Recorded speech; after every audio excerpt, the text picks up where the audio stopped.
نماز تو سندیسہ ہے وصل محبوب کا، محبوب کی چوکھٹ میں حاضری کا ایک موقع ہے جو نماز کے ذریعے سے نصیب ہوتا ہے۔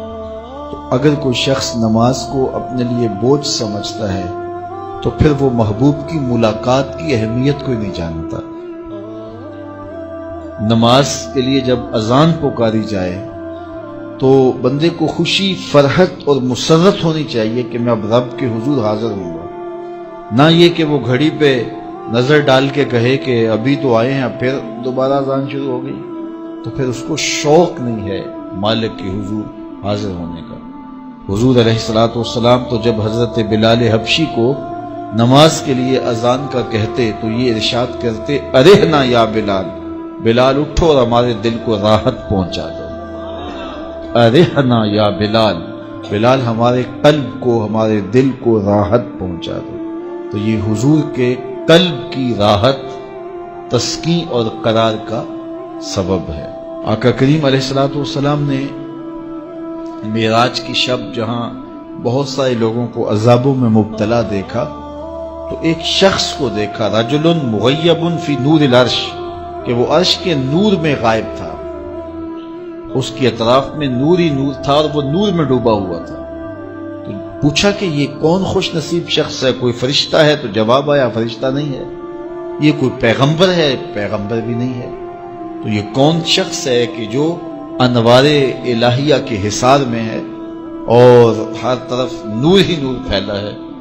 تو جواب ملا کہ آپ کی امت کا یہ وہ فرد ہے جس میں 3 خوبیاں تھیں۔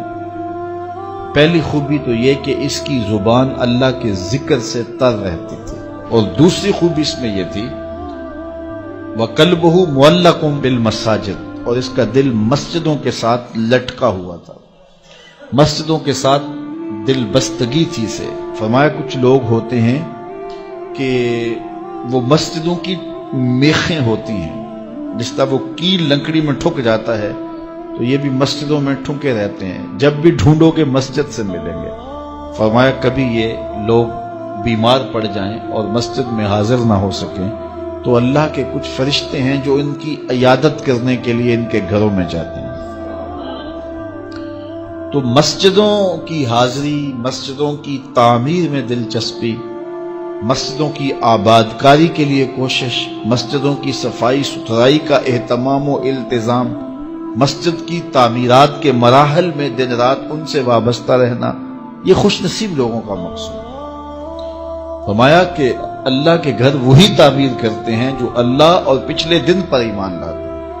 تو مسجدوں کی تعمیر یقیناً اللہ جل شانہ کی خاص رضا نصیب کرتی ہے۔ ایک روایت میں آتا ہے جس نے تتر کے گھونسلے کے برابر مسجد کی تعمیر کی، فرمایا اللہ جنت میں اس کا محل بنا رہا ہے، اللہ اس کا محل تعمیر کرے گا، اس کو محل عطا کرے گا۔ تو یہ تعمیر مسجد یہ خوش نصیب لوگوں کا مقصود ہے۔ تو مسجدوں کی آبادی اور مسجدوں میں وابستہ رہنا اور دل بستہ ہونا مساجد کے ساتھ، یہ خوش نصیب لوگوں کا مقصود ہے۔ تو بدبخت لوگوں کو یہ سعادت نصیب نہیں ہوتی۔ اچھا، تیسری بات فرمایا کہ جو اس شخص کی خوبی ہے، یہ آج تک اپنے والد گرامی اور اپنی والدہ ماجدہ کو گالی کا سبب نہیں بنا، یعنی کبھی اس نے کوئی ایسا فعل نہیں کیا کہ لوگوں نے کہا کہ یہ کس ماں باپ کا بیٹا ہے اور لوگوں نے اس کے ماں باپ کو برا کہا ہو اس کی وجہ سے۔ تو یہ 3 خوبیاں اس شخص کے اندر پائی جاتی ہیں، اور آج یہ اللہ کے عرش کے نور کے سائے میں اپنے آپ کو کھڑا ہوا پا رہا ہے۔